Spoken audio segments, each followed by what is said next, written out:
Jessica, thanks very much indeed for talking to us. Perhaps the first question to you is, we so very often, link poetry with the themes on social injustice, on discrimination. Is it difficult to translate this to messages of health? A very good afternoon.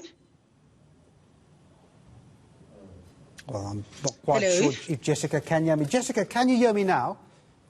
Yes, I can hear you now. I was asking you, we so often have poetry that's aligned with social injustice, with racism, but very rarely do we have, poetry around health issues, health awareness. Is it a challenge to convey messages in that regard? It is a challenge because we have moved away from the sense of humanity, the truth in the spirit being that we are. We are observed by religion, political divisions, propagandas, all sorts of racial and tribalism that has swayed us away from the sense of who we are as the people. There is something that we are common about as the people. We have always embraced differences, but actually we are one. We are one earth, one water, one infinite energy, one Africa, because it has all begun in the motherland. We are one mighty Gondwana land. Hence, this is the time for us to go back to the drawing board where it all began. As you see, the capital X, it's got a center. So as individuals, as the nations of the world, which is one nation, we need to go back to who we are. We need to go back to that sense of truth that says we are one. Therefore, we will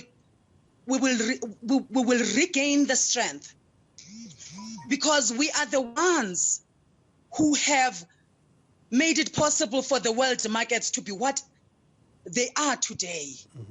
The world all began from the mighty Gondwana land, from Africa, from the motherland. And as we do that, Jessica, it's so important as we digest some of the poetry and the way in which you put together this awareness. We also, come to terms with the fact that we have a problem with the way compliance is being done in some of these African townships, for example. We do have a problem in terms of how many of our African youth, in certain instances, if reports are anything to go by, on how they are complying with preventive measures. Do you think this poetry that you might be giving off will go a long way to get people to respect the rules? Yes, definitely, because we are on hibernation.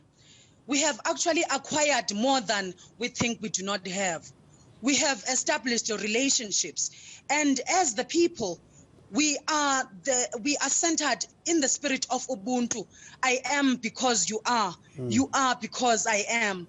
I have realized that even these rules are beneficiary to us, so that we can go back to the drawing board and listen to ourselves and develop again that sense of humanity, that what you don't have, I must have. What is mine is yours. A sense of sharing and positivity. It goes beyond the food that heals our bodies. It goes to the mind, the thinking, what we consume. Now we need more of the creatives.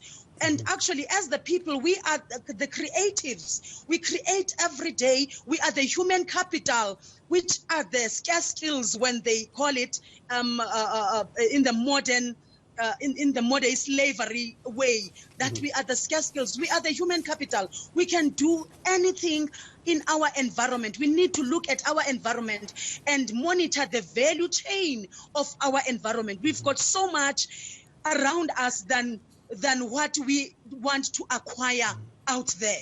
One of the big illustrations of that human capital, that political voice, is a veteran celebrating his birthday today, Andrew Mbangeni, and we just saw him cut his cake. I was wondering, before I let you go, any thoughts about the struggle veteran that you can put together in a short poem, Jessica? Andrew Mbangeni, Mwanga Nqweli, yesizwe sakowethu. Sikubonile mhla nge-treason trial when things were difficult. You had to go so deep, deep underground, so deep. Oh!